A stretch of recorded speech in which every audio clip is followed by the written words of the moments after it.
Sobrevivente! Estamos aí, mais um vídeo na nossa espetacular e secreta trilha, né? Como é que você tá? Tudo bem? Maravilha, hein? Tá sumido. Tempo que a gente não se vê. Hoje eu vou falar da eleição americana. Trump versus Biden. Joe Biden e Trump. A gente já está no fim de outubro, a eleição é dia 3 de novembro.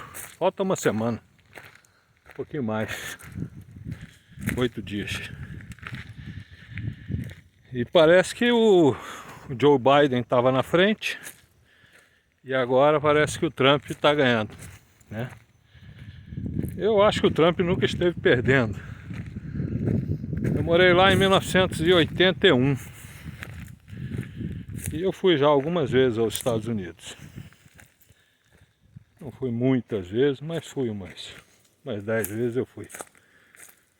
E o que decide a eleição americana é o interior. Os Estados Unidos têm uma distribuição demográfica muito bacana, né? Eles têm o povo lá é muito bem distribuído geograficamente. E você tem, lógico, os estados mais populosos, Califórnia, Flórida, Nova York, né? Você tem estados muito importantes, como Texas e outros, né? Mas você tem uma certa distribuição homogênea. Diria que era homogênea. E o que decide é o cara que está no interior. Aqui no Brasil, por exemplo, o que decide é o litoral. 70% da população está a 300 quilômetros do litoral. Entendeu? Todas as principais cidades estão no litoral.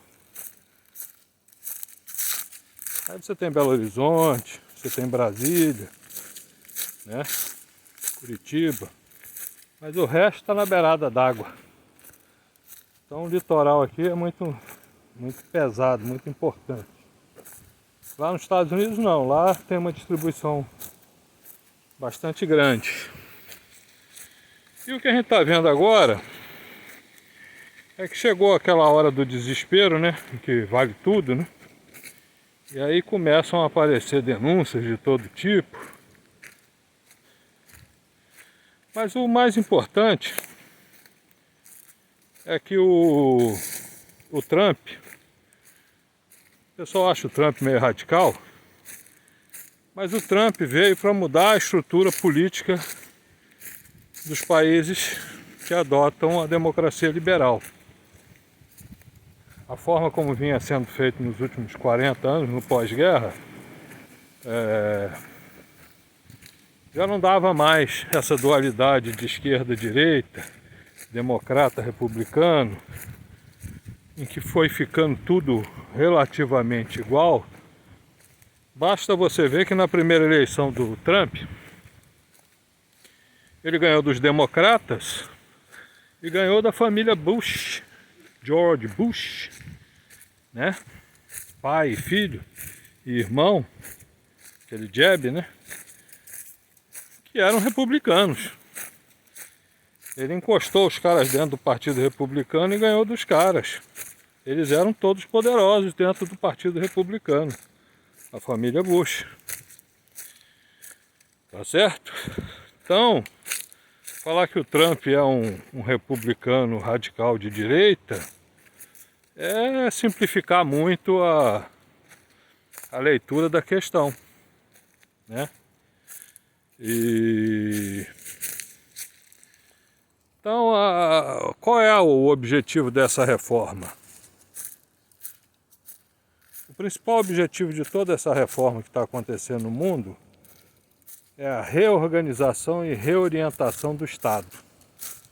O que é para o Estado fazer e de que tamanho o é. Isto é o mais fundamental, tá certo? Então você vê pessoas aí, hoje, por exemplo, defendendo a vacina, porque a pessoa não defende a vacina, ela defende a autoridade do Estado de legislar sobre essa questão. Ela não está preocupada se a vacina vai dar certo ou não. Ela quer que o Estado tenha o direito sobre isso. Quando na realidade quem tem que ter o direito sobre isso é o povo, que deveria estar representado no Estado. Aí o que as esquerdas falam, né, e que nós compramos isso aí por muito tempo, é que o Congresso é uma representação do povo. Não é verdade. Aquela ladroagem, aquela safadeza, aquela forma de proceder não é uma representação do povo, porque o povo não é aquilo que está lá. O povo não vende refinaria, que não compra refinaria que não tem função, que ninguém faz isso na sua vida particular, tá certo? Ninguém vai comprar um negócio só para dizer que comprou e aquilo não tem função nenhuma para ele. Pode fazer isso se tiver um problema mental, né? Só para dar um exemplo, tá certo? Então, o jogo hoje do Trump lá é exatamente conduzir essa reforma que ele já vem fazendo.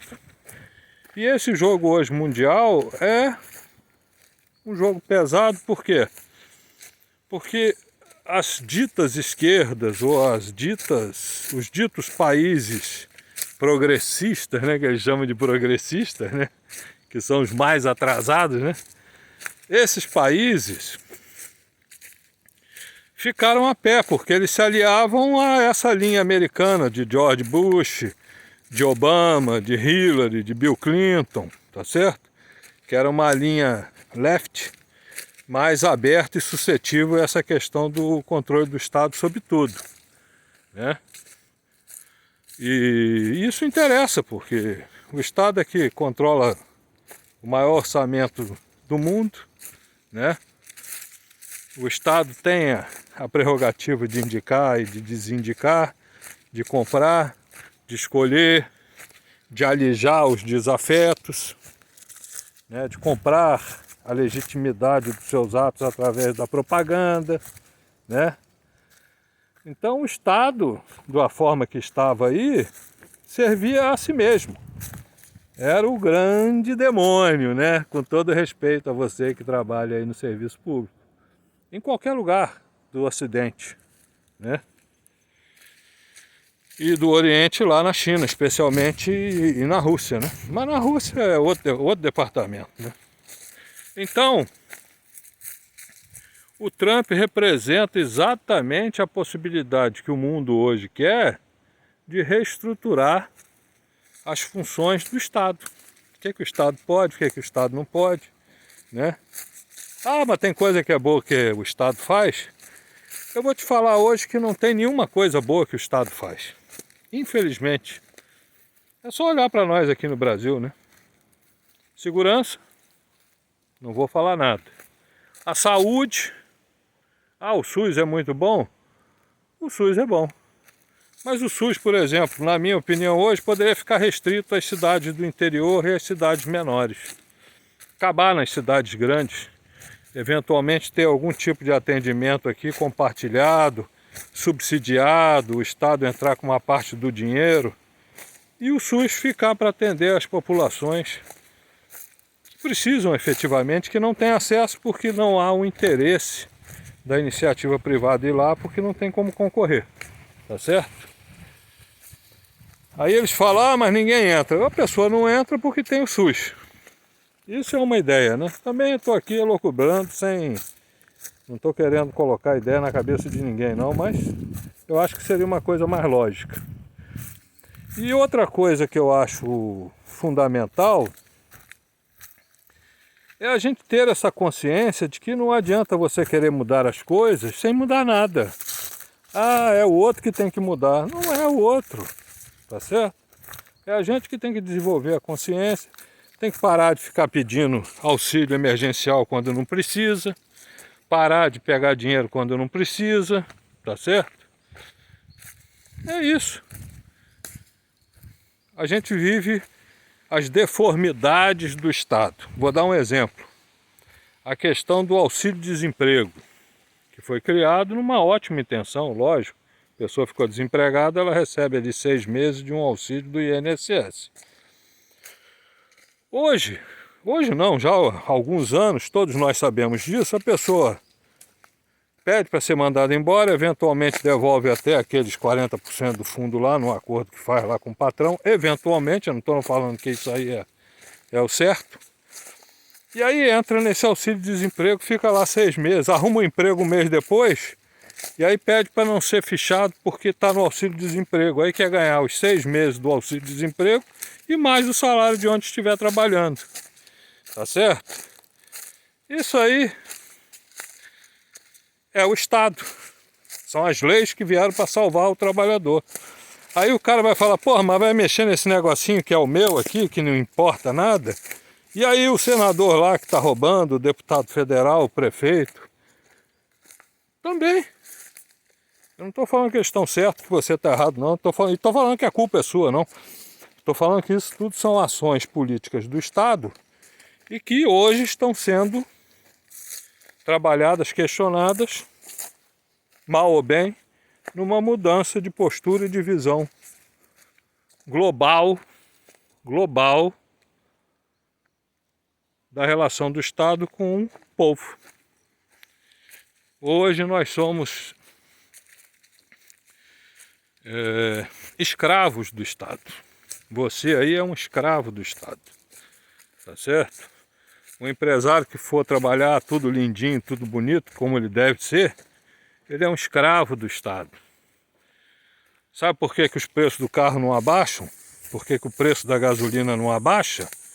Porque o maior acionista de todas as montadoras e o maior acionista da produção de gasolina no Brasil, gasolina e álcool, é o Estado, que deve ficar, sei lá, com 40%, 50% do valor da venda do seu carrinho. Quando você vai lá comprar um carrinho de 50 mil, o imposto aqui é 25, mas tem mais o imposto trabalhista que foi pago lá atrás, tá certo?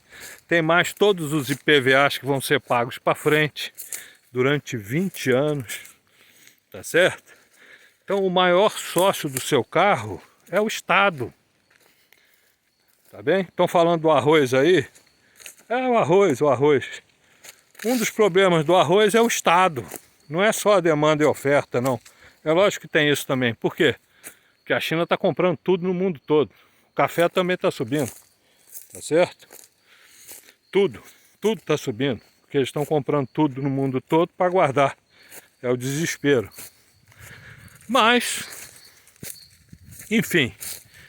Então a eleição do Trump com o Joe Biden lá, o Joe Biden é o que representa tudo que já sempre foi desde a Segunda Guerra aí.